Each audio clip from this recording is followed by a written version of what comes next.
മുതിർന്ന കോൺഗ്രസ് നേതാവും മുൻ KPCC പ്രസിഡന്റുമായ തെന്നല ബാലകൃഷ്ണ പിള്ളയ്ക്ക് വീട്. നാളെ തിരുവനന്തപുരം തൈക്കാട് ശാന്തി കവാടത്തിൽ ഔദ്യോഗിക ബഹുമതികളോടെയാണ് സംസ്കാരം നടക്കുക. കോൺഗ്രസിന്റെ മൂല്യങ്ങൾ ഉയർത്തിപ്പിടിച്ച നേതാവായിരുന്നു തെന്നല ബാലകൃഷ്ണ പിള്ളയെന്ന് ലോക്സഭാ പ്രതിപക്ഷ നേതാവ് രാഹുൽ ഗാന്ധി അനുശോചിച്ചു.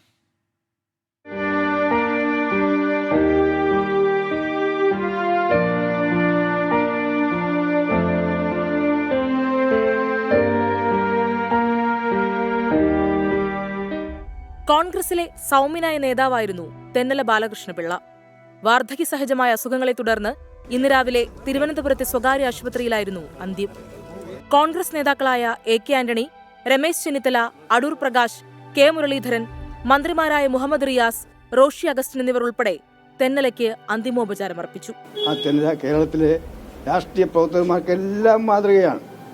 കേരളത്തിലെ രാഷ്ട്രീയം ഇന്ന് കാണുമ്പോൾ, ഇന്ത്യൻ രാഷ്ട്രീയം ഇന്ന് കാണുമ്പോൾ തെന്നല ഇന്ത്യൻ രാഷ്ട്രീയത്തിൽ തന്നെ മാതൃകയാണ് എൻ്റെ അഭിപ്രായം. തെന്നല ബാലകൃഷ്ണപിള്ള സാറിൻ്റെ വേർപാടിലൂടെ കേരളത്തിലെ കോൺഗ്രസിന് അതിൻ്റെ തറവാട്ട് കാരണവരെയാണ് നഷ്ടപ്പെട്ടിരിക്കുന്നത്.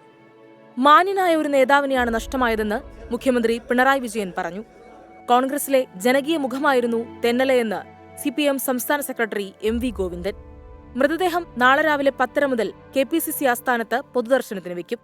മുഖ്യമന്ത്രി പിണറായി വിജയൻ ഇന്ദിരാഭവനിൽ അന്തിമോപചാരമർപ്പിക്കും. ഉച്ചയ്ക്ക് 1:30 തിരുവനന്തപുരം തൈക്കാട് ശാന്തി കവാടത്തിൽ ഔദ്യോഗിക ബഹുമതികളോടെയാണ് സംസ്കാര ചടങ്ങുകൾ. 24 തിരുവനന്തപുരം.